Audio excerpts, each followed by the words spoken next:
కాలం మరో అడుగు ముందుకు వేసింది. హస్తినాపురంలోని గురుకుల జీవితం ఇప్పుడు పూర్తిస్థాయిలో వికసించింది. ఉదయం శంఖనాదంతో మొదలయ్యే అభ్యాసం సాయంత్రం వరకు సాగేది. క్రమశిక్షణ, గురుభక్తి, ప్రతిభా పాటవాలు ఒక్కటైన పుణ్యస్థలంగా ఆ గురుకులం విలసిల్లింది. ఆ గురుకులంలో సహచరులందరి ప్రశంసలను అందుకున్నవాడు అర్జునుడు. అతని ఏకాగ్రత అసామాన్యమైనది. గురువు ఆజ్ఞాపించినప్పుడు తప్ప అతని దృష్టి లక్ష్యాన్ని విడిచి మరొక చోటికి పోయేది కాదు. ధనుర్విద్యలో అతడు రోజురోజుకు అప్రతిహతుడవుతున్నాడు. అదే సమయంలో భీముడు తన మహాబలంతో గదాయుద్ధంలో సాటి విద్యార్థులను విస్మయానికి గురిచేస్తున్నాడు. కాని ఇదే సమయంలో గురుకులానికి దూరంగా అరణ్యంలో ఒక గొప్ప విషాద గాథ రూపం దాల్చింది. అది ఏకలవ్యుని గాథ. నిషాదరాజు పుత్రుడు ఏకలవ్యుడు ధనుర్విద్యను అభ్యసించాలనే తపనతో మహాగురువు ద్రోణాచార్యుని ఆశ్రయించాడు. కాని క్షత్రియులకు మాత్రమే విద్యాబోధన చేస్తానన్న నియమంతో ద్రోణుడు అతనిని తిరస్కరించాడు. ఆ తిరస్కారం అతని ధృయ సంకల్పాన్ని చంపలేకపోయింది. నిరాశ చెందని ఏకలవ్యుడు అడవికి వెళ్లి ద్రోణుని మట్టి విగ్రహాన్ని నిర్మించుకుని ఆ విగ్రహాన్నే తన గురువుగా భావించి అనితరసాధ్యమైన శ్రద్ధతో సాధనలో మునిగిపోయాడు. రాత్రింబవళ్లు కఠోరంగా శ్రమించి తన విలువిద్యా నైపుణ్యాన్ని పదును పెట్టుకున్నాడు. ఒకరోజు గురుకులలో సాధన చేస్తుండగా ఒక వింత శబ్దం వారి చెవిని పడింది. అది ఏడుపు లాంటి బాధాకరమైన కుక్క మొరుగు శబ్దం. ఆ శబ్దం దగ్గరగా నుండి వస్తున్నట్లు అనిపించింది. ద్రోణాచార్యుడు శిష్యులతో కలిసి ఆ శబ్దం వచ్చిన దిక్కుగా నడిచాడు. కొంచెం దూరంలో ఒక చెట్టు చాటున ఒక కుక్క కనిపించింది. కాని దాని స్థితి చూసి అందరూ హడలిపోయారు. ఆ కుక్క నోరు పూర్తిగా బాణాలతో నిండి ఉంది. 1, 2 కాదు, డజన్ల కొద్ది బాణాలు దాని నోటి చుట్టూ పరివేష్టించి నేలలో గట్టిగా నాటుకుపోయి ఉన్నాయి. ఆ కుక్క నోరు తెరవలేకపోతోంది. మూసుకోవడం కూడా సాధ్యం కావడం లేదు. అది మొరగాలని ప్రయత్నించింది కాని గొంతునుంచి మాత్రం ఒక గుసగుసలాంటి బాధాకరమైన మూలుగు మాత్రమే వచ్చింది. ఆ కుక్క కళ్లలో భయం, నిస్సహాయత స్పష్టంగా కనిపించాయి. అది ఒక సజీవ బాధ ప్రతిమలా కనిపించింది. ఆ దృశ్యం చూసి శిష్యులంతా భయాందోళనకు గురయ్యారు. అంతటి సూక్ష్మంగా, క్రూరంగా బాణాలు ప్రయోగించగల నేర్పరి ఎవరు? ద్రోణుని కళ్ళు కోపంతో ఎర్రబడ్డాయి. ఇది ఎవరి పని అని గర్జించాడు ద్రోణుడు. అంతలో చెట్ల చాటు నుండి ఒక నల్లని యువకుడు నిశ్శబ్దంగా బయటకు వచ్చాడు. అతని చేతిలో విల్లు ఉంది. అతని శరీరం కఠోర సాధనతో దృఢంగా మారింది. అతను ఎటువంటి భయం లేకుండా గర్వంగా ద్రోణుని ఎదుట నిలబడ్డాడు. అతనే ఏకలవ్యుడు. ఏకలవ్యుడు ద్రోణుని వైపు చూస్తూ స్థిరమైన కంఠంతో ఇలా అన్నాడు, గురుదేవా, ఇది నా పని. ద్రోణుని ఆశ్చర్యానికి అవధులు లేకుండా పోయాయి. ఇంతటి నైపుణ్యం కలిగిన శిష్యుడు తనకు ఎక్కడ నుండి వచ్చాడు? అతని దృష్టి ఏకలవ్యుని వైపు మళ్ళింది. అతని ముఖంలోని తేజస్సు, ధనుస్సు పట్టుకున్న తీరు చూసి ఆయన గుర్తించాడు. నీ గురువు ఎవరు? నీకు విద్య నేర్పిన ధనుర్ధారి ఎవరు అని ద్రోణుడు ప్రశ్నించాడు. ఏకలవ్యుడు వెంటనే ద్రోణుని పాదాలపై పడి, గురుదేవా, మీరే నా గురువు అన్నాడు. ద్రోణుడు అయోమయంగా చూశాడు. నేను నీకు ఎప్పుడూ విద్య నేర్పలేదే. నేను నిన్ను చూడటం కూడా ఇదే మొదటిసారి అన్నాడు. అప్పుడు ఏకలవ్యుడు తన వృత్తాంతాన్ని వివరించాడు. గురుదేవా, ఒకనాడు నేను మీ వద్దకు వచ్చి విద్యాభ్యాసం చేయాలని కోరుకున్నాను. కాని మీరు నిరాకరించారు. నిరాశ చెందక నేను ఈ అడవికి వచ్చి మీ మట్టి విగ్రహాన్ని నిర్మించుకున్నాను. ఆ విగ్రహాన్నే సాక్షాత్తు మీరుగా భావించి ప్రతిరోజూ సాధన చేశాను. మీ అనుగ్రహం వల్లనే నేను ఈ విద్యను అభ్యసించగలిగాను. కాబట్టి మీరే నా గురు. ఏకలవ్యుని భక్తికి, దృఢ సంకల్పానికి ద్రోణుడు ముగ్ధుడయ్యాడు. కాని అదే సమయంలో తన శిష్యుడైన అర్జునునికి ప్రతిజ్ఞ చేసిన మాట కూడా గుర్తుకు వచ్చింది. అర్జునుడే లోకంలో అత్యుత్తమ ధనుర్ధారి అని ప్రతిజ్ఞ చేశాడు. కాని ఏకలవ్యుని ప్రతిభ చూస్తే అతడు అర్జునుని కంటే గొప్పవాడనిపించింది. కొంతసేపు ఆలోచించిన ద్రోణుడు ఏకలవ్యుని వైపు తీక్షణంగా చూస్తూ ఇలా అన్నాడు, ఏకలవ్య, నీవు నన్ను గురువుగా అంగీకరించావు కాబట్టి గురుదక్షిణ ఇవ్వాలి. ఏకలవ్యుని ముఖం ఆనందంతో వెలిగిపోయింది. తన గురువు తనను అంగీకరించాడు. అతను వెంటనే సాష్టాంగ నమస్కారం చేస్తూ, గురుదేవా, ఆజ్ఞాపించండి. మీరు కోరినది నా ప్రాణమైనా సరే ఇవ్వడానికి సిద్ధం అన్నాడు. అప్పుడు ద్రోణుడు తన చేయి ఎత్తి ఒక వేలితో ఏకలవ్యుని కుడిచేతి బొటనవేలును చూపిస్తూ, అయితే నీ కుడిచేతి బొటనవేలును గురుదక్షిణగా ఇవ్వు అని కోరాడు. ఆ మాట విన్న శిష్యులంతా ఒక్కసారిగా హతవిధులయ్యారు. ధనుర్విద్యలో బొటనవేలు లేని విలుకాడు అంటే అది ఆ విద్యకే మరణశాసనం. అర్జునుని ముఖం కూడా పలచనయింది. ఇంతటి క్రూరమైన దక్షిణ ఎప్పుడూ విని ఎరగడు. కాని ఏకలవ్యుడు మాత్రం కింద పడిపోలేదు. అతను క్షణం కూడా ఆలోచించలేదు. అతని ముఖంలో ఆశ్చర్యం, నిరాశ, కోపం ఏ ఒక్క భావం కూడా కనిపించలేదు. అతని ముఖంలో కేవలం ఒక దివ్యమైన శాంతి, అచంచలమైన సంకల్పం మాత్రమే ప్రతిబింబించాయి. తన నడుము నుండి కత్తి తీసుకున్నాడు. తన ఎడమ చేతితో కుడి బొటనవేలును ఒక రాతిపై పెట్టుకున్నాడు. చివరిసారిగా తన గురువు మట్టి విగ్రహాన్ని, ఆపై ప్రత్యక్షంగా తన ముందు నిలబడి ఉన్న ద్రోణుని వైపు చూశాడు. ఆ కళ్లలో ఎటువంటి ద్వేషం లేదు, బాధ లేదు. కేవలం అపారమైన గురుభక్తి మాత్రమే నిండి ఉంది. ఒక్క సెకండ్ కూడా వృధా చేయకుండా తన కత్తిని గట్టిగా ఒక్కటే దెబ్బకు దించాడు. ధామ్! ఎముకపై కత్తి పడిన చప్పుడు నిశ్శబ్దాన్ని చీల్చింది. రక్తం ధారగా కారింది. ఏకలవ్యుని ముఖం నొప్పితో వంకరపోయింది. చెమట బిందువులు నుదుటపై తళుక్కున్నాయి. కాని అతని నోటి నుండి ఒక్క మూలుగు కూడా రాలేదు. నేలపై పడిన తన బొటనవేలును తీసుకుని రక్తం కారుతున్న గాయంతోనే తన గురువు పాదాల ముందు పెట్టాడు. ఇదిగో గురుదేవా, మీ దక్షిణ అని బిగ్గరగా స్థిరమైన కంఠంతో అన్నాడు. అతని గొంతులో బాధ ఉంది కాని ఓటమి లేదు. ఆ దృశ్యం చూస్తున్న ప్రతి ఒక్కరి హృదయం ద్రవించిపోయింది. అర్జునుని కళ్ళు చెమ్మగిల్లాయి. ఇంతటి త్యాగం, ఇంతటి భక్తి తాను ఎన్నడూ చూడలేదు. గురుభక్తికి నిజమైన అర్థం ఏమిటో అతనికి ఆ క్షణంలో అర్థమైంది. ద్రోణుని ముఖంలో గర్వం, జాలి, పశ్చాత్తాపం మిళితమైన ఒక విచిత్రమైన భావం మెదిలింది. తన శిష్యుడి భవిష్యత్తు కోసం ఒక అమాయకుని జీవితాన్ని శాశ్వతంగా మార్చేశాడు. అతను ఏకలవ్యుని వైపు చూస్తూ మౌనంగా ఆశీర్వదించాడు. ఏకలవ్యుడు తన బొటనవేలును కోల్పోయినా అతని కీర్తి, అతని భక్తి యుగయుగాలకు నిలిచిపోయాయి. కాలం క్రమంగా గడిచింది. గురుకుల విద్య ముగింపుకు వచ్చింది. ఈ సందర్భంగా హస్తినాపురంలో ఒక మహాప్రదర్శన ఏర్పాటు చేశారు. భీష్ముడు, ధృతరాష్ట్రుడు, విదురుడు, కృపాచార్యుడు మరియు అనేకమంది మహారథులు ఈ విద్యా ప్రదర్శనకు విచ్చేశారు. మొదట కౌరవులు తమ ప్రతిభను ప్రదర్శించారు. దుర్యోధనుడు గదాయుద్ధంలో తన పటిమను చూపించాడు. ఆ తరువాత అర్జునుడు రంగప్రవేశం చేశాడు. అతని బాణాలు మెరుపువేగంతో దూసుకెళ్లి లక్ష్యాలను ఛేదించాయి. సభాసదులంతా అతని ప్రతిభకు ముగ్ధులయ్యారు. అంతలోనే ఒక తేజోవంతుడైన యువకుడు సభలో ప్రవేశించాడు. ఆ యువకుడు గర్వంగా నిలబడి ఉన్నాడు. అతని పేరును చెప్పే క్షణం భవిష్యత్తు భారతాన్ని శాశ్వతంగా మార్చబోతోంది. అతని పేరు కర్ణుడు. సూర్యుడి వంటి తేజస్సుతో, అపారమైన ప్రతిభతో అతను ఇప్పుడు రంగప్రవేశం చేయబోతున్నాడు. అతని రాకతో అర్జునుడి జీవితంలో ఒక కొత్త సవాలు మొదలుకానుంది. మరియు కురువంశ చరిత్రలో ఒక కొత్త అధ్యాయం తెరచుకోబోతోంది. ఈ కథ ఇక్కడితో ఆగదు. కర్ణుడు మరియు అర్జునుడు మధ్య మొదలయ్యే ఆ మహాసంఘర్షణ కథను మరో భాగంలో మళ్లీ కలుద్దాం. समय ने एक और कदम आगे बढ़ा दिया था। हस्तिनापुर के गुरुकुल का जीवन अब पूरी तरह विकसित हो चुका था। सुबह शंखनाद के साथ शुरू होने वाला अभ्यास शाम तक चलता था। अनुशासन, गुरुभक्ति और प्रतिभा का संगम बना वह गुरुकुल देदीप्यमान था। उस गुरुकुल में सभी सहपाठियों की प्रशंसा का पात्र था अर्जुन। उसकी एकाग्रता असाधारण थी। गुरु की आज्ञा के बिना उसकी दृष्टि अपने लक्ष्य से हटकर कहीं और नहीं जाती थी। धनुर्विद्या में वह दिन प्रतिदिन अप्रतिम होता जा रहा था। वहीं भीम अपनी महान शक्ति से गदा युद्ध में सभी विद्यार्थियों को विस्मित कर रहा था। लेकिन इसी समय गुरुकुल से दूर वन में एक महान विषाद गाथा ने आकार लिया। वह थी एकलव्य की गाथा। निषाद राजा का पुत्र था एकलव्य। धनुर्विद्या सीखने की तीव्र लालसा से वह महागुरु द्रोणाचार्य के पास गया, किंतु केवल क्षत्रियों को ही विद्या देने के नियम का पालन करते हुए द्रोण ने उसे अस्वीकार कर दिया। उस अस्वीकार ने उसके दृढ़ संकल्प को नहीं तोड़ा। निराश न होकर एकलव्य वन में चला गया और द्रोण की मिट्टी की प्रतिमा बनाकर उसी प्रतिमा को अपना गुरु मानकर अद्भुत श्रद्धा के साथ साधना में लीन हो गया। रात दिन कठोर परिश्रम कर उसने अपने धनुर्विद्या कौशल को निखारा। एक दिन गुरुकुल में अभ्यास चल रहा था कि एक अजीब सी आवाज उनके कानों में पड़ी। वह रोने जैसी, पीड़ा भरी कुत्ते के भौंकने की आवाज थी। वह आवाज पास से आती हुई लग रही थी। द्रोणाचार्य शिष्यों के साथ उस आवाज की दिशा में बढ़े। कुछ ही दूरी पर एक पेड़ की आड़ में एक कुत्ता दिखाई दिया, लेकिन उसकी हालत देख सभी स्तब्ध रह गए। उस कुत्ते का मुंह पूरी तरह बाणों से भरा हुआ था। एक दो नहीं, दर्जनों बाण उसके मुंह के चारों ओर इस तरह गड़े थे कि वे जमीन में मजबूती से धंस गए थे। कुत्ता न तो अपना मुंह खोल पा रहा था, नहीं बंद कर पा रहा था। वह भौंकने की कोशिश करता, लेकिन गले से केवल एक दबी सी, पीड़ा भरी आवाज ही निकल पाती। उसकी आंखों में भय और असहायता साफ झलक रही थी। वह एक जीवित पीड़ा की प्रतिमा सा लग रहा था। वह दृश्य देख सभी शिष्य भय और आश्चर्य में पड़ गए। इतनी सूक्ष्मता और क्रूरता से बाण चलाने वाला यह निपुण कौन हो सकता है? द्रोण की आंखें क्रोध से लाल हो गईं। यह किसका काम है? द्रोण ने गरज कर पूछा। तभी पेड़ों की ओट से एक सावले रंग का युवक शांति से बाहर आया। उसके हाथ में धनुष था। उसका शरीर कठोर साधना से दृढ़ हो चुका था। वह बिना किसी भय के गर्व से द्रोण के समक्ष खड़ा हो गया। वही था एकलव्य। एकलव्य ने द्रोण की ओर देखते हुए स्थिर स्वर में कहा, गुरुदेव, यह मेरा ही काम है। द्रोण का आश्चर्य का ठिकाना न रहा। इतने कुशल शिष्य का पता उन्हें कैसे न चला।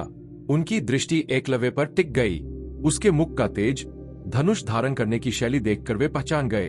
तेरे गुरु कौन है? तुझे विद्या सिखाने वाला धनुर्धर कौन है? द्रोण ने प्रश्न किया। एकलव्य तुरंत द्रोण के चरणों पर गिर पड़ा और बोला, गुरुदेव, आप ही मेरे गुरु हैं। द्रोण असमंजस में पड़ गए। मैंने तुझे कभी विद्या नहीं सिखाई। मैं तुझे आज ही पहली बार देख रहा हूँ। तब एकलव्य ने अपनी सारी कथा कह सुनाई। गुरुदेव, एक दिन मैं आपके पास आया और विद्या मांगी, किंतु आपने मना कर दिया। निराश हुए बिना मैं इस वन में आया और आपकी मिट्टी की मूर्ति बनाई। उसी मूर्ति को साक्षात आप मानकर प्रतिदिन साधना करता रहा। आपकी कृपा से ही मैं यह विद्या सीख सका। इसलिए आप ही मेरे गुरु हैं।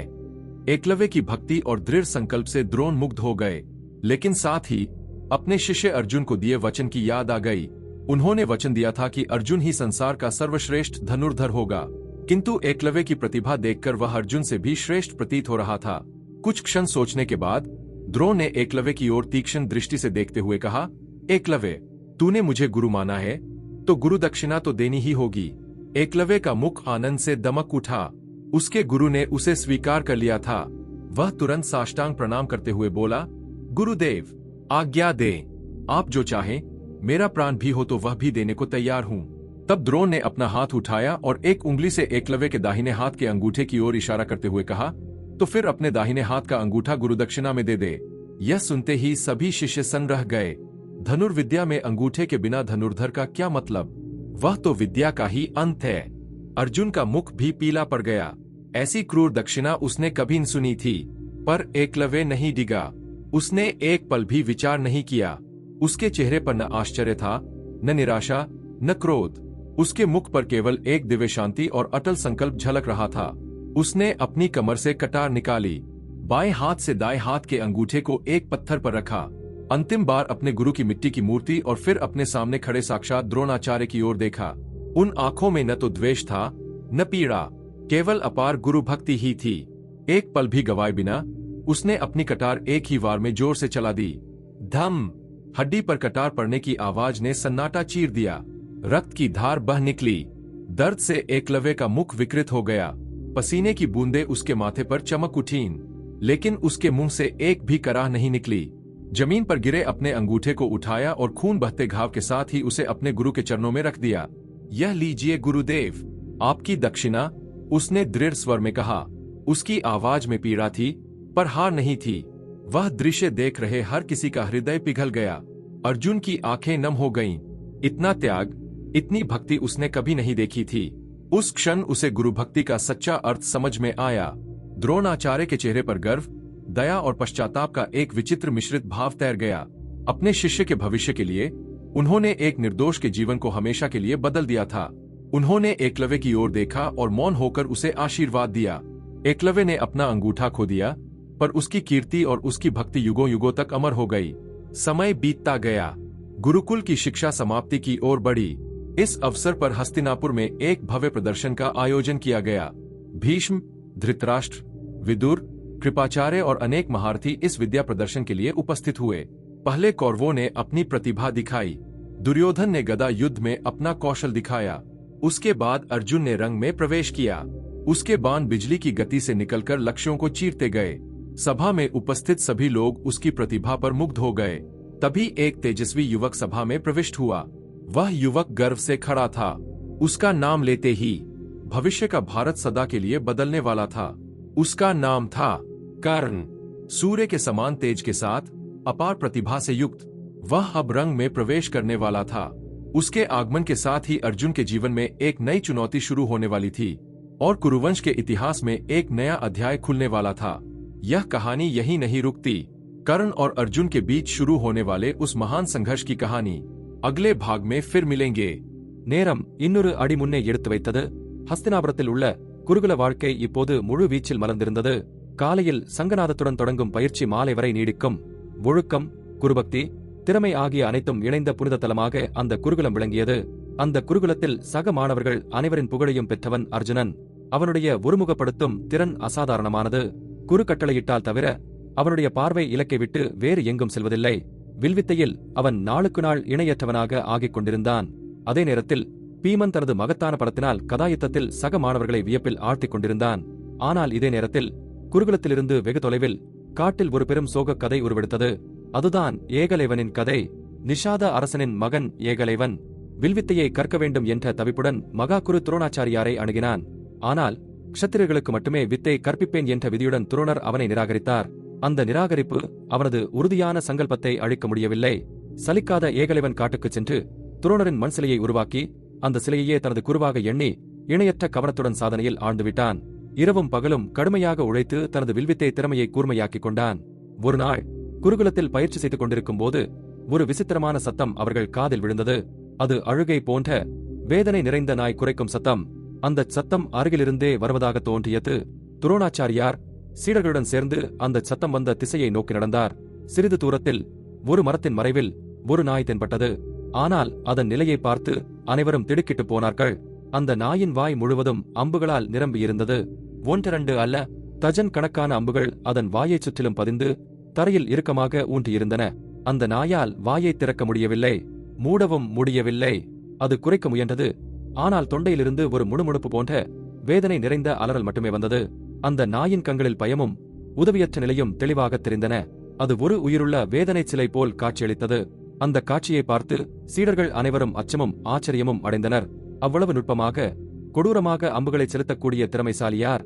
துரோணரின் கண்கள் கோபத்தால் சிவந்தன. இது யாருடைய வேலை என்று துரோணர் கர்ஜித்தார். அப்போது மரங்களின் மறைவிலிருந்து ஒரு கருப்பு நிற இளைஞன் அமைதியாக வெளியே வந்தான். அவன் கையில் வில் இருந்தது.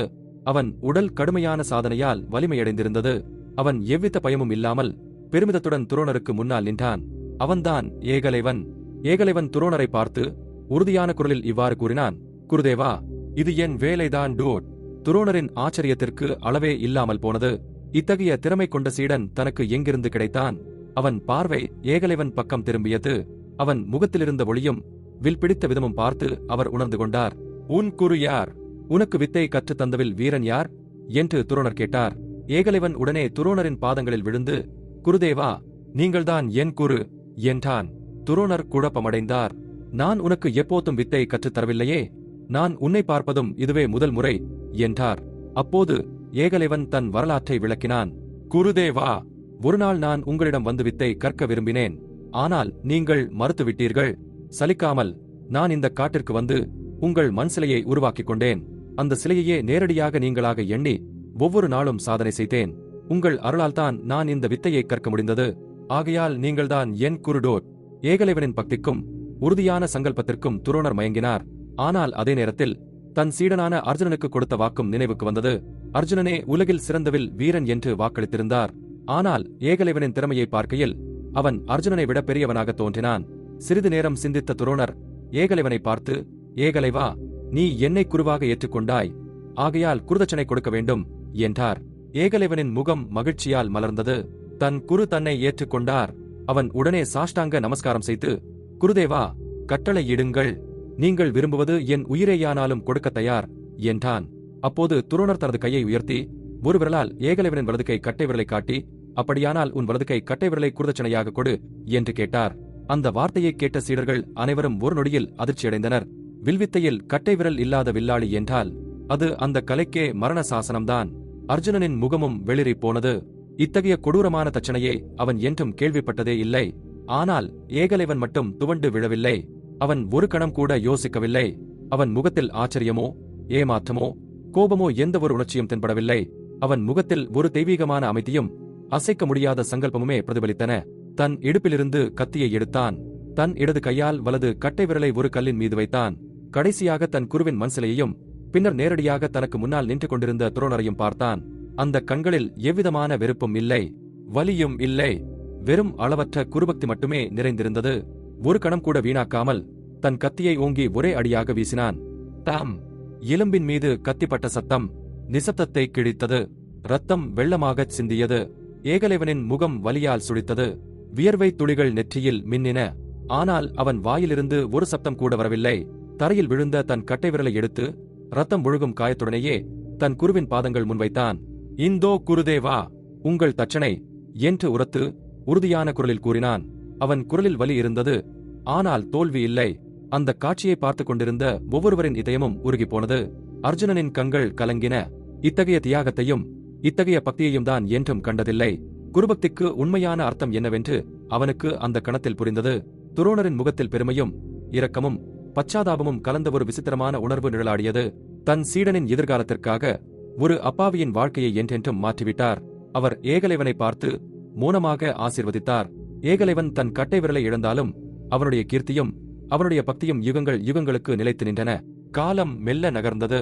குருகுல கல்வி முடிவுக்கு வந்தது. இந்த சந்தர்ப்பத்தில் ஹஸ்தினாபுரத்தில் ஒரு பெரும் ஆற்றல் காட்சி ஏற்பாடு செய்யப்பட்டது. பீஷ்மர், திருதராஷ்டிரர், விதுரர், கிருபாச்சாரியார் மற்றும் பல மகாரதர்கள் இந்த வித்தை காட்சிக்கு வந்திருந்தனர். முதலில் கௌரவர்கள் தங்கள் திறமையை காட்டினர். துரியோதனன் கதாயுத்தத்தில் தன் திறமையை காட்டினான். அதன் பிறகு அர்ஜுனன் அரங்கில் நுழைந்தான். அவனது அம்புகள் மின்னல் வேகத்தில் பாய்ந்து இலக்குகளை துளைத்தன. சபையில் இருந்த அனைவரும் அவனது திறமைக்கு மயங்கினர். அப்போதுதான் ஒரு ஒளிமிக்க இளைஞன் சபையில் நுழைந்தான். அந்த இளைஞன் பெருமிதத்துடன் நின்றிருந்தான். அவன் பெயரைச் சொல்லும் கணம் எதிர்கால பாரதத்தை என்றென்றும் மாற்றப் போகிறது. சூரியனைப் போன்ற ஒளியுடனும் அளவிட முடியாத திறமையுடனும் அவன் இப்போது அரங்கில் நுழையப் போகிறான். அவனது வரவால் அர்ஜுனனின் வாழ்க்கையில் ஒரு புதிய சவால் தொடங்கப் போகிறது. மேலும் குருவம்ச வரலாற்றில் ஒரு புதிய அத்தியாயம் திறக்கப்படப் போகிறது. இந்த கதை இத்துடன் நிற்கவில்லை. கர்ணனுக்கும் அர்ஜுனனுக்கும் இடையே தொடங்கப் போகும் அந்த மாபெரும் போராட்ட கதையை ಮತ್ತೊಂದು ಪಗದಿಯಲ್ಲಿ ಮೀಂಡಂ ಸಂದಿಪ್ಪೋಂ. ಸಮಯ ಇನ್ನೊಂದು ಹೆಜ್ಜೆ ಮುಂದಿಟ್ಟಿತ್ತು. ಹಸ್ತಿನಾಪುರದ ಗುರುಕುಲ ಜೀವನವು ಈಗ ಪೂರ್ಣ ಪ್ರಮಾಣದಲ್ಲಿ ಅರಳಿತ್ತು. ಬೆಳಿಗ್ಗೆ ಶಂಖನಾದದೊಂದಿಗೆ ಆರಂಭವಾಗುವ ಅಭ್ಯಾಸ ಸಂಜೆಯವರೆಗೂ ನಡೆಯುತ್ತಿತ್ತು. ಶಿಸ್ತು, ಗುರುಭಕ್ತಿ, ಪ್ರತಿಭಾ ಪಾಠವಗಳೆಲ್ಲ ಒಂದಾಗಿದ್ದ ಪುಣ್ಯಸ್ಥಳವಾಗಿ ಆ ಗುರುಕುಲ ವಿಲಸಿಲುತ್ತಿತ್ತು.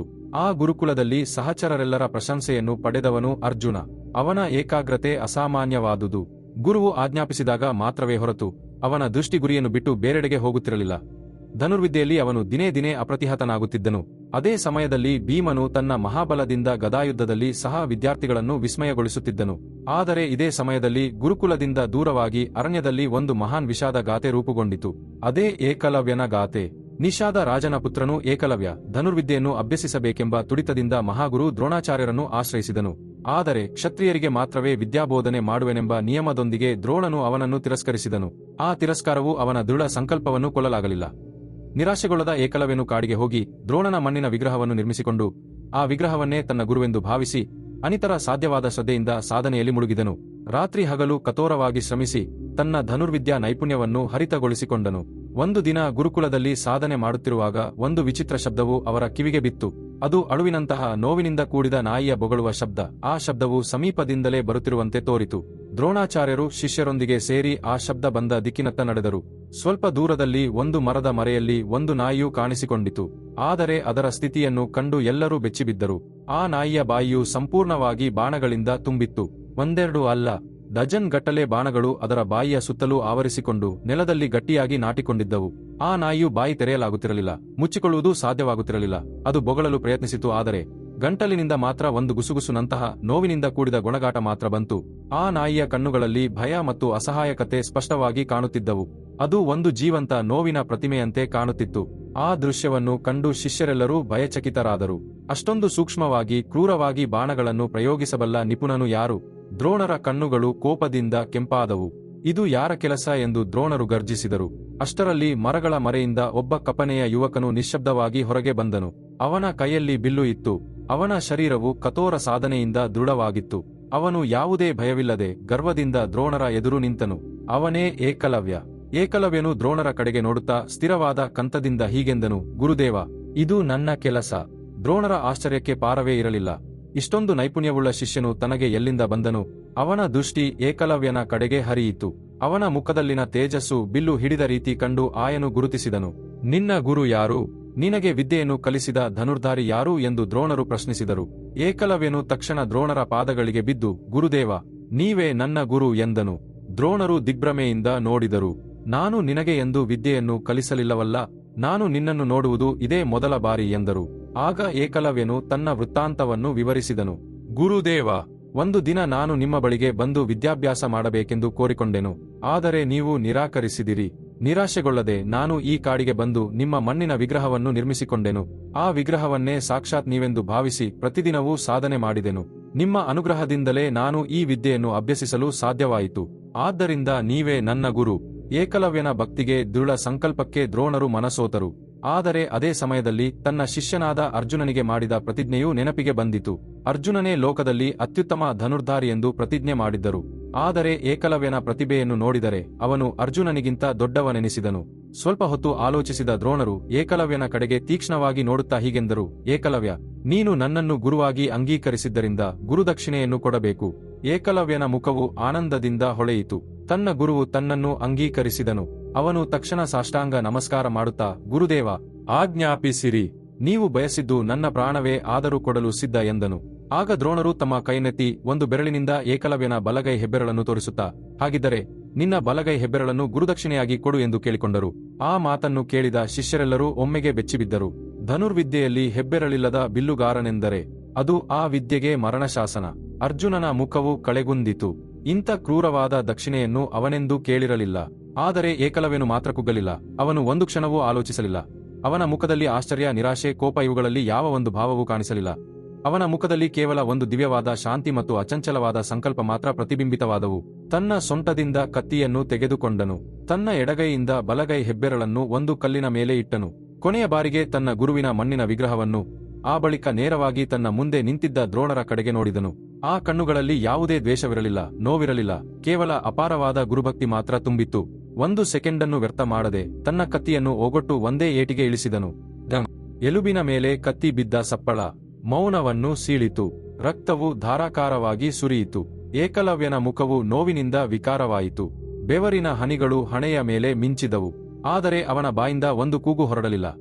ನೆಲದ ಮೇಲೆ ಬಿದ್ದ ತನ್ನ ಹೆಬ್ಬೆರಳನ್ನು ತೆಗೆದುಕೊಂಡು ರಕ್ತ ಸುರಿಯುತ್ತಿರುವ ಗಾಯದೊಂದಿಗೆ ತನ್ನ ಗುರುವಿನ ಪಾದಗಳ ಮುಂದಿಟ್ಟನು. ಇದೋ ಗುರುದೇವ, ನಿಮ್ಮ ದಕ್ಷಿಣೆ ಎಂದು ಜೋರಾಗಿ ಸ್ಥಿರವಾದ ಕಂಠದಿಂದ ಹೇಳಿದನು. ಅವನ ಕಂಠದಲ್ಲಿ ನೋವಿತ್ತು, ಆದರೆ ಸೋಲಿರಲಿಲ್ಲ. ಆ ದೃಶ್ಯವನ್ನು ನೋಡುತ್ತಿದ್ದ ಪ್ರತಿಯೊಬ್ಬರ ಹೃದಯವೂ ದ್ರವಿಸಿತು. ಅರ್ಜುನನ ಕಣ್ಣುಗಳು ತೇವವಾದವು. ಇಷ್ಟೊಂದು ತ್ಯಾಗವನ್ನು, ಇಷ್ಟೊಂದು ಭಕ್ತಿಯನ್ನು ತಾನು ಎಂದೂ ಕಂಡಿರಲಿಲ್ಲ.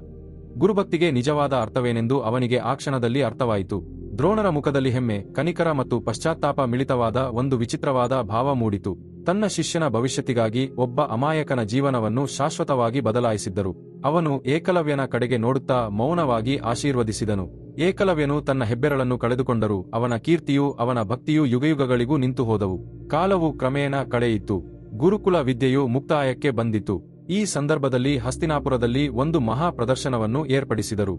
ಭೀಷ್ಮರು, ಧೃತರಾಷ್ಟ್ರರು, ವಿದುರರು, ಕೃಪಾಚಾರ್ಯರು ಮತ್ತು ಅನೇಕ ಮಂದಿ ಮಹಾರಥರು ಈ ವಿದ್ಯಾಪ್ರದರ್ಶನಕ್ಕೆ ಆಗಮಿಸಿದರು. ಮೊದಲು ಕೌರವರು ತಮ್ಮ ಪ್ರತಿಭೆಯನ್ನು ಪ್ರದರ್ಶಿಸಿದರು.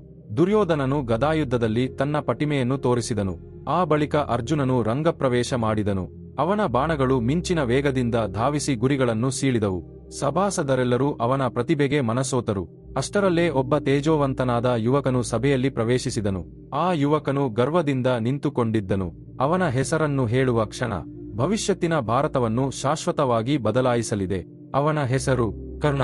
ಸೂರ್ಯನಂತಹ ತೇಜಸ್ಸಿನೊಂದಿಗೆ, ಅಪಾರವಾದ ಪ್ರತಿಭೆಯೊಂದಿಗೆ ಅವನು ಈಗ ರಂಗಪ್ರವೇಶ ಮಾಡಲಿದ್ದಾನೆ. ಅವನ ಆಗಮನದಿಂದ ಅರ್ಜುನನ ಜೀವನದಲ್ಲಿ ಒಂದು ಹೊಸ ಸವಾಲು ಆರಂಭವಾಗಲಿದೆ ಮತ್ತು ಕುರುವಂಶದ ಇತಿಹಾಸದಲ್ಲಿ ಒಂದು ಹೊಸ ಅಧ್ಯಾಯ ತೆರೆದುಕೊಳ್ಳಲಿದೆ. ಈ ಕತೆ ಇಲ್ಲಿಗೆ ಮುಗಿಯುವುದಿಲ್ಲ. ಕರ್ಣ ಮತ್ತು ಅರ್ಜುನನ ನಡುವೆ ಆರಂಭವಾಗಲಿರುವ ಆ മഹാസംഘർഷದ കഥಯನ್ನು മറ്റൊരു ഭാഗದಲ್ಲಿ ಮತ್ತೆ സിഗോണ.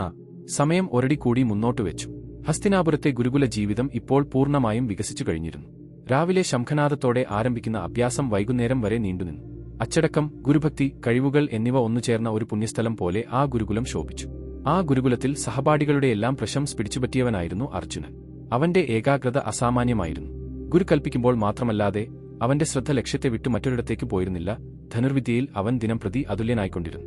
അതേസമയം ഭീമൻ തന്റെ മഹാബലം കൊണ്ട് ഗദായുദ്ധത്തിൽ സഹവിദ്യാർത്ഥികളെ വിസ്മയിപ്പിച്ചുകൊണ്ടിരുന്നു. എന്നാൽ ഇതേ സമയത്ത് ഗുരുകുലത്തിൽ നിന്ന് അകലെ വനത്തിൽ ഒരു മഹത്തായ ദുരന്തകഥ രൂപമെടുത്തു. അതായിരുന്നു ഏകലവ്യന്റെ കഥ. നിഷാദ രാജാവിന്റെ പുത്രനായിരുന്നു ഏകലവ്യൻ. ധനുർവിദ്യ അഭ്യസിക്കണമെന്ന ദാഹവുമായി മഹാഗുരു ദ്രോണാചാര്യരെ സമീപിച്ചു. എന്നാൽ ക്ഷത്രിയർക്ക് മാത്രമേ വിദ്യാബോധനം നടത്തൂ എന്ന നിയമവുമായി ദ്രോണർ അവനെ തിരസ്കരിച്ചു. ആ തിരസ്കാരത്തിന് അവന്റെ ദൃഢനിശ്ചയത്തെ ഇല്ലാതാക്കാനായില്ല. നിരാശനാകാതെ ഏകലവ്യൻ കാട്ടിൽ പോയി ദ്രോണരുടെ ഒരു മൺപ്രതിമ ഉണ്ടാക്കി. ആ പ്രതിമയെ തന്നെ തന്റെ ഗുരുവായി കരുതി അസാധാരണമായ ശ്രദ്ധയോടെ സാധനയിൽ മുഴുകി. രാപകൽ കഠിനമായി അധ്വാനിച്ച് തന്റെ വില്ലുവിദ്യാ നൈപുണ്യത്തെ മൂർച്ച കൂട്ടി. ഒരു ദിവസം ഗുരുകുലത്തിൽ സാധന ചെയ്തുകൊണ്ടിരിക്കുമ്പോൾ ഒരു വിചിത്രമായ ശബ്ദം അവരുടെ ചെവിയിൽ പതിച്ചു. അത് കരച്ചിൽ പോലെയുള്ള വേദന നിറഞ്ഞ ഒരു നായുടെ കുരയ്ക്കൽ ശബ്ദമായിരുന്നു. ആ ശബ്ദം അടുത്തുനിന്ന് വരുന്നതായി തോന്നി. ദ്രോണാചാര്യർ ശിഷ്യരോടൊപ്പം ആ ശബ്ദം വന്ന ദിക്കിലേക്ക് നടന്നു. കുറച്ചകലെ ഒരു മരത്തിന്റെ മറവിൽ ഒരു നായ കാണപ്പെട്ടു. പക്ഷേ അതിന്റെ അവസ്ഥ കണ്ട് എല്ലാവരും ഞെട്ടിപ്പോയി. ആ നായുടെ വായ മുഴുവൻ അമ്പുകളാൽ നിറഞ്ഞിരുന്നു. ഒന്ന് രണ്ടല്ല, ഡസൻ കണക്കിന് അമ്പുകൾ അതിന്റെ വായ്ക്ക് ചുറ്റും തുന്നിക്കെട്ടിയിരിക്കുന്നതുപോലെ നിലത്ത് മുറുകെ തറഞ്ഞിരുന്നു. ആ നായ്ക്ക് വായ തുറക്കാൻ കഴിയുന്നില്ല, അടയ്ക്കാനും സാധിക്കുന്നില്ല. അത് കുരയ്ക്കാൻ ശ്രമിച്ചു. പക്ഷേ തൊണ്ടയിൽ നിന്ന് ഒരു മന്ത്രിക്കൽ പോലെയുള്ള വേദന നിറഞ്ഞ ഒരു ഞരക്കം മാത്രമേ പുറത്തുവന്നുള്ളൂ. ആ നായുടെ കണ്ണുകളിൽ ഭയവും നിസ്സഹായതയും വ്യക്തമായി കാണാമായിരുന്നു. അതൊരു ജീവനുള്ള വേദനയുടെ പ്രതിമ പോലെ തോന്നിച്ചു. ആ ദൃശ്യം കണ്ട് ശിഷ്യന്മാരെല്ലാം ഭയവും ആശങ്കയും അടഞ്ഞു. അത്രയും സൂക്ഷ്മമായും ക്രൂരമായും അമ്പുകൾ എയ്യാൻ കഴിവുള്ള നിപുണൻ ആർ? ദ്രോണരുടെ കണ്ണുകൾ കോപത്താൽ ചുവന്നു. ഇത് ആരുടെ പണി എന്ന് ദ്രോണർ അലർച്ചോദിച്ചു. അപ്പോഴുള്ളിൽ മരങ്ങൾക്ക് മറവിൽ നിന്ന് ഒരു കറുത്ത യുവാവ് നിശബ്ദനായി പുറത്തുവന്നു. അവന്റെ കയ്യിൽ വില്ലുണ്ടായിരുന്നു. അവന്റെ ശരീരം കഠിന സാധനയാൽ ദൃഢമായിരുന്നു. അവൻ യാതൊരു ഭയവുമില്ലാതെ അഭിമാനത്തോടെ ദ്രോണരുടെ മുന്നിൽ നിന്നു. അവനായിരുന്നു ഏകലവ്യൻ. ഏകലവ്യൻ ദ്രോണരുടെ നേരെ നോക്കിക്കൊണ്ട് സ്ഥിരമായ സ്വരത്തിൽ ഇങ്ങനെ പറഞ്ഞു, ഗുരുദേവ, ഇത് എന്റെ പണിയാണ്. ദ്രോണരുടെ ആശ്ചര്യത്തിന് അതിരുകളില്ലാതെ പോയി. ഇത്രയും നൈപുണ്യമുള്ള ഒരു ശിഷ്യൻ തനിക്ക് എവിടെ നിന്ന് വന്നു? അവന്റെ ദൃഷ്ടി ഏകലവ്യന്റെ നേരെ തിരിഞ്ഞു. അവന്റെ മുഖത്തെ തേജസ്സും വില്ലെടുത്ത രീതിയും കണ്ട് അദ്ദേഹം തിരിച്ചറിഞ്ഞു. നിന്റെ ഗുരു ആരാണ്? നിനക്ക് വിദ്യ പഠിപ്പിച്ച ധനുർധാരി ആരാണ് എന്ന് ദ്രോണർ ചോദിച്ചു. ഏകലവ്യൻ ഉടനെ ദ്രോണരുടെ കാൽക്കൽ വീണു. ഗുരുദേവ, അങ്ങ് തന്നെയാണ് എന്റെ ഗുരു എന്ന് പറഞ്ഞു. ദ്രോണർ അമ്പരപ്പോടെ നോക്കി. ഞാൻ നിനക്ക് ഒരിക്കലും വിദ്യ പഠിപ്പിച്ചിട്ടില്ലല്ലോ, ഞാൻ നിന്നെ കാണുന്നതും ഇതാദ്യമാണ് എന്നു പറഞ്ഞു. അപ്പോൾ ഏകലവ്യൻ തന്റെ വൃത്താന്തം വിവരിച്ചു. ഗുരുദേവ, ഒരുനാൾ ഞാൻ അങ്ങയുടെ അടുക്കൽ വന്നു വിദ്യാഭ്യാസം ചെയ്യണമെന്ന് ആഗ്രഹിച്ചു. പക്ഷേ അങ്ങ് നിരാകരിച്ചു. നിരാശനാകാതെ ഞാൻ ഈ കാട്ടിൽ വന്ന് അങ്ങയുടെ ഒരു മൺപ്രതിമ ഉണ്ടാക്കി. ആ പ്രതിമയെ തന്നെ സാക്ഷാൽ അങ്ങയായി കരുതി എല്ലാ ദിവസവും സാധന ചെയ്തു. അങ്ങയുടെ അനുഗ്രഹം കൊണ്ടാണ് ഞാൻ ഈ വിദ്യ അഭ്യസിക്കാൻ കഴിഞ്ഞത്. അതുകൊണ്ട് അങ്ങ് തന്നെയാണ് എന്റെ ഗുരു. ഏകലവ്യന്റെ ഭക്തിയിലും ദൃഢനിശ്ചയത്തിലും ദ്രോണർ അത്യധികം സന്തുഷ്ടനായി. പക്ഷേ അതേസമയം തന്റെ ശിഷ്യനായ അർജുനനു നൽകിയ വാഗ്ദാനവും ഓർമ്മ വന്നു. അർജുനൻ ലോകത്തിലെ അതുല്യനായ ധനുർധാരി ആയിരിക്കുമെന്ന് അദ്ദേഹം പ്രതിജ്ഞ ചെയ്തിരുന്നു. എന്നാൽ ഏകലവ്യന്റെ പ്രതിഭ കണ്ടാൽ അവൻ അർജുനനേക്കാൾ വലിയവനാണെന്ന് തോന്നി. കുറച്ചുനേരം ആലോചിച്ച ദ്രോണർ ഏകലവ്യന്റെ നേരെ തീക്ഷ്ണമായി നോക്കിക്കൊണ്ട് ഇങ്ങനെ പറഞ്ഞു. ഏകലവ്യ, നീ എന്നെ ഗുരുവായി അംഗീകരിച്ചതുകൊണ്ട് ഗുരുദക്ഷിണ നൽകണം. ഏകലവ്യന്റെ മുഖം ആനന്ദത്താൽ വികസിച്ചു. തന്റെ ഗുരു തന്നെ അംഗീകരിച്ചു. അവൻ ഉടനെ സാഷ്ടാംഗ നമസ്കാരം ചെയ്തുകൊണ്ട്, ഗുരുദേവ, കൽപ്പിക്കുക. അങ്ങ് ആഗ്രഹിക്കുന്നത് എന്റെ പ്രാണനാണെങ്കിൽ പോലും നൽകാൻ ഞാൻ തയ്യാറാണ് എന്ന് പറഞ്ഞു. അപ്പോൾ ദ്രോണർ തന്റെ കൈ ഉയർത്തി ഒരു വിരൽ കൊണ്ട് ഏകലവ്യന്റെ വലതു കൈയിലെ തള്ളവിരൽ ചൂണ്ടിക്കാണിച്ചുകൊണ്ട്, എങ്കിൽ നിന്റെ വലതു കൈയിലെ തള്ളവിരൽ ഗുരുദക്ഷിണയായി തരൂ എന്ന് ആവശ്യപ്പെട്ടു. ആ വാക്ക് കേട്ട ശിഷ്യന്മാരെല്ലാം ഒരേ നിമിഷം ഞെട്ടിത്തെറിച്ചുപോയി. ധനുർവിദ്യയിൽ തള്ളവിരൽ ഇല്ലാത്ത ഒരു വില്ലാളി എന്നാൽ അത് ആ വിദ്യയ്ക്ക് തന്നെയുള്ള മരണശിക്ഷയാണ്. അർജുനന്റെ മുഖവും വിളറിപ്പോയി. ഇത്രയും ക്രൂരമായ ഒരു ദക്ഷിണ അവൻ ഒരിക്കലും കേട്ടിരുന്നില്ല. എന്നാൽ ഏകലവ്യൻ മാത്രം തളർന്നില്ല. അവൻ ഒരു നിമിഷം പോലും ആലോചിച്ചില്ല. അവന്റെ മുഖത്ത് ആശ്ചര്യമോ നിരാശയോ കോപമോ ഇവയിൽ ഒരു ഭാവവും കണ്ടില്ല. അവന്റെ മുഖത്ത് കേവലം ഒരു ദിവ്യമായ ശാന്തിയും അചഞ്ചലമായ നിശ്ചയദാർഢ്യവും മാത്രമേ പ്രതിഫലിച്ചുള്ളൂ. തന്റെ അരയിൽ നിന്ന് കത്തി എടുത്തു. തന്റെ ഇടതു കൈകൊണ്ട് വലതു തള്ളവിരൽ ഒരു കല്ലിന്മേൽ വച്ചു. അവസാനമായി തന്റെ ഗുരുവിന്റെ മൺപ്രതിമയുടെ നേരെയും പിന്നീട് നേരിട്ട് തന്റെ മുന്നിൽ നിൽക്കുന്ന ദ്രോണരുടെ നേരെയും നോക്കി. ആ കണ്ണുകളിൽ യാതൊരു ദ്വേഷവും ഉണ്ടായിരുന്നില്ല, വേദനയും ഇല്ല, കേവലം അപാരമായ ഗുരുഭക്തി മാത്രമേ നിറഞ്ഞു നിന്നുള്ളൂ. ഒരു നിമിഷം പോലും കളയാതെ തന്റെ കത്തി ഓങ്ങി ഒറ്റ അടിക്ക് വെട്ടി. ദം! എല്ലിന്മേൽ കത്തി പതിച്ച ശബ്ദം നിശബ്ദതയെ ഭേദിച്ചു. രക്തം ധാരയായി ഒഴുകി. ഏകലവ്യന്റെ മുഖം വേദന കൊണ്ട് വികൃതമായി. വിയർപ്പ് തുള്ളികൾ നെറ്റിയിൽ തിളങ്ങി. എന്നാൽ അവന്റെ വായിൽ നിന്ന് ഒരു ഞരക്കം പോലും പുറത്തുവന്നില്ല. നിലത്തു വീണ തന്റെ തള്ളവിരൽ എടുത്ത് രക്തമൊലിക്കുന്ന മുറിവുമായി തന്നെ തന്റെ ഗുരുവിന്റെ കാൽക്കൽ വച്ചു. ഇത് ഗുരുദേവ, അങ്ങയുടെ ദക്ഷിണ എന്ന് ഉറക്കെ സ്ഥിരമായ സ്വരത്തിൽ പറഞ്ഞു. അവന്റെ സ്വരത്തിൽ വേദന ഉണ്ടായിരുന്നു, പക്ഷേ പരാജയം ഇല്ലായിരുന്നു. ആ ദൃശ്യം കണ്ടുകൊണ്ടിരുന്ന ഓരോരുത്തരുടെയും ഹൃദയം ഉരുകിപ്പോയി. അർജുനന്റെ കണ്ണുകൾ നിറഞ്ഞു. ഇത്രയും വലിയ ത്യാഗവും ഇത്രയും ഭക്തിയും താൻ ഒരിക്കലും കണ്ടിട്ടില്ല. ഗുരുഭക്തിയുടെ യഥാർത്ഥ അർത്ഥം എന്താണെന്ന് അവൻ ആ നിമിഷത്തിൽ മനസ്സിലായി. ദ്രോണരുടെ മുഖത്ത് അഭിമാനവും അനുകമ്പയും പശ്ചാത്താപവും കലർന്ന ഒരു വിചിത്രമായ ഭാവം ഉടലെടുത്തു. തന്റെ ശിഷ്യന്റെ ഭാവി കാത്തുസൂക്ഷിക്കാൻ ഒരു നിരപരാധിയുടെ ജീവിതത്തെ ശാശ്വതമായി മാറ്റിയിരിക്കുന്നു. അദ്ദേഹം ഏകലവ്യന്റെ നേരെ നോക്കിക്കൊണ്ട് മൗനമായി അനുഗ്രഹിച്ചു. ഏകലവ്യൻ തന്റെ തള്ളവിരൽ നഷ്ടപ്പെടുത്തിയെങ്കിലും അവന്റെ കീർത്തിയും അവന്റെ ഭക്തിയും യുഗങ്ങളോളം നിലനിൽക്കുന്നു. കാലം ക്രമേണ കടന്നുപോയി. ഗുരുകുല വിദ്യാഭ്യാസം അവസാനത്തിലെത്തി. ഈ അവസരത്തിൽ ഹസ്തിനാപുരത്ത് ഒരു മഹാപ്രദർശനം സംഘടിപ്പിച്ചു. ഭീഷ്മരും ധൃതരാഷ്ട്രരും വിതുരരും കൃപാചാര്യരും മറ്റനേകം മഹാരഥന്മാരും ഈ വിദ്യാപ്രദർശനത്തിന് എത്തിച്ചേർന്നു. ആദ്യം കൗരവർ തങ്ങളുടെ പ്രതിഭ പ്രദർശിപ്പിച്ചു. ദുര്യോധനൻ ഗദായുധത്തിൽ തന്റെ സാമർത്ഥ്യം കാണിച്ചു. അതിനുശേഷം അർജുനൻ രംഗപ്രവേശം ചെയ്തു. അവന്റെ അമ്പുകൾ മിന്നൽ വേഗത്തിൽ പാഞ്ഞുചെന്ന് ലക്ഷ്യങ്ങളെ ഛേദിച്ചു. സദസ്യരെല്ലാം അവന്റെ പ്രതിഭയിൽ മതിമറന്നു. അപ്പോഴുള്ളിൽ ഒരു തേജോവന്തനായ യുവാവ് സദസ്സിൽ പ്രവേശിച്ചു. ആ യുവാവ് അഭിമാനത്തോടെ നിൽക്കുകയായിരുന്നു. അവന്റെ പേര് പറയുന്ന നിമിഷം ഭാവിയിലെ ഭാരതത്തെ ശാശ്വതമായി മാറ്റാൻ പോകുന്നു. അവന്റെ പേര് കർണൻ. സൂര്യനു തുല്യമായ തേജസ്സോടെ അപാരമായ പ്രതിഭയോടെ അവൻ ഇപ്പോൾ രംഗപ്രവേശം ചെയ്യാൻ പോകുന്നു. അവന്റെ വരവോടെ അർജുനന്റെ ജീവിതത്തിൽ ഒരു പുതിയ വെല്ലുവിളി ആരംഭിക്കാൻ പോകുന്നു. കൂടാതെ കുരുവംശത്തിന്റെ ചരിത്രത്തിൽ ഒരു പുതിയ അധ്യായം തുറക്കപ്പെടാൻ പോകുന്നു. ഈ കഥ ഇവിടെ അവസാനിക്കുന്നില്ല. കർണനും അർജുനനും ഇടയിൽ ആരംഭിക്കാൻ പോകുന്ന ആ മഹാസംഘർഷത്തിന്റെ കഥ മറ്റൊരു ഭാഗത്തിൽ വീണ്ടും കാണാം. Time took another step forward. The life at the Gurukul in Hastinapura had now blossomed fully. The practice that began with the sound of the conch in the morning continued until the evening. That Gurukul shone as a sacred place where discipline, devotion to the Guru, and talents merged into one. In that Gurukul, the one who received the praise of all his companions was Arjuna. His concentration was extraordinary. Unless commanded by his Guru, his focus would not leave its target and wander elsewhere. In the art of archery, he was becoming unsurpassed day by day. At the same time, Bhima, with his immense strength, was astounding his fellow students in mace warfare. But at this very time, far from the Gurukul, a great tragic tale was taking shape in the forest. It was the tale of Eklavya. Eklavya was the son of a Nishada king. With a burning desire to learn archery, he sought refuge with the great guru, Dronacharya. But Drona refused him, bound by his rule to teach only Kshatriyas. That refusal could not kill his firm resolve. Undeterred, Eklavya went to the forest, created a clay idol of Drona, and considering that idol as his guru, immersed himself in practice with unparalleled dedication. He labored day and night, honing his archery skills to perfection. One day, while practicing in the Gurukul, a strange sound fell upon their ears.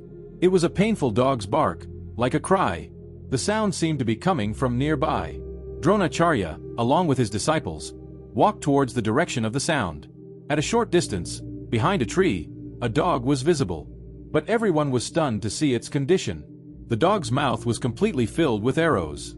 Not just one or two, dozens of arrows had encircled its mouth and were firmly embedded in the ground. The dog could neither open its mouth nor close it. It tried to bark, but from its throat came only a pained groan, like a whisper. Fear and helplessness were clearly visible in the dog's eyes. It looked like a living statue of agony. Seeing this sight, all the disciples were filled with fear and anxiety. Who was this archer capable of shooting arrows so skillfully and cruelly? Drona's eyes reddened with anger. "Whose work is this?" roared Drona. Then, from behind the trees, a dark-complexioned young man silently emerged. He held a bow in his hand. His body was hardened by intense practice. He stood before Drona without any fear, with pride. It was Eklavya. Eklavya, looking at Drona, said in a steady voice, "Gurudev, this is my work." Drona's astonishment knew no bounds. Where had such a skilled disciple come from? His gaze turned towards Eklavya. Seeing the brilliance on his face and the way he held the bow, he understood. "Who is your guru? Who is the archer who taught you this skill?" Drona asked.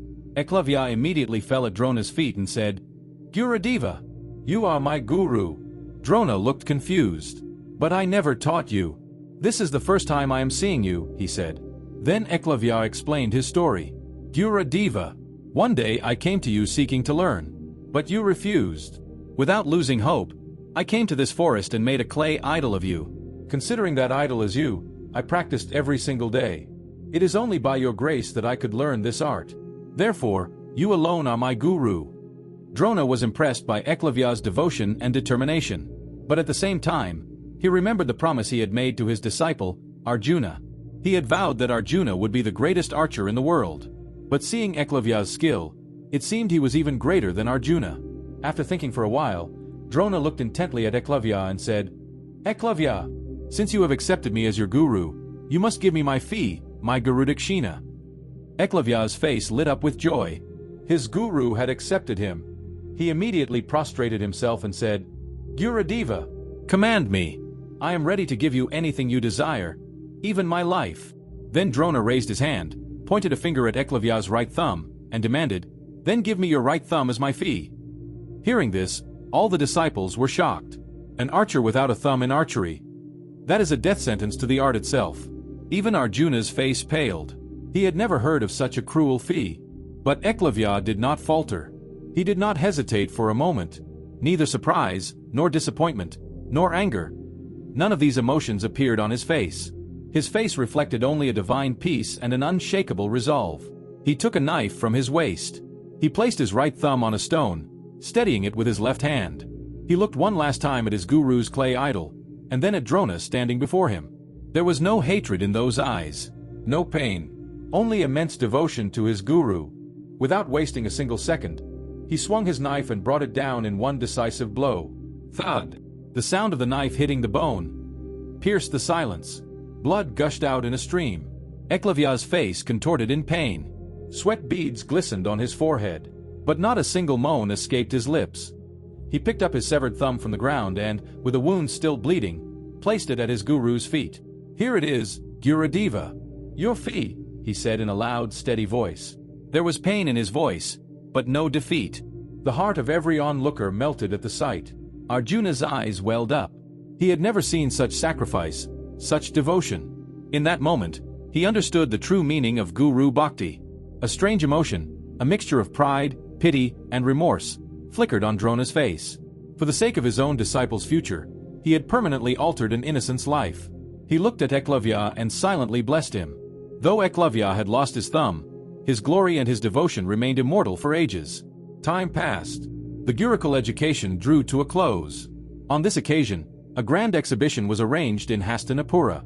Bhishma, Dhritarashtra, Vidura, Kripa, and many other great warriors arrived to witness this display of skills. First, the Kauravas demonstrated their talents. Duryodhana showed his prowess in mace warfare. Then Arjuna entered the arena. His arrows flew with lightning speed, piercing their targets. Everyone in the assembly was mesmerized by his skill. Just then, a radiant young man entered the court. That young man stood there with pride. The moment his name was spoken, it was about to change the future of Bharata forever. His name was Karna. With a brilliance like the sun, with immense talent, he was now about to make his entrance. With his arrival, a new challenge was about to begin in Arjuna's life, and a new chapter was about to unfold in the history of the Kuru dynasty. This story does not end here. The tale of that great conflict about to begin between Karna and Arjuna. We shall meet again in another part.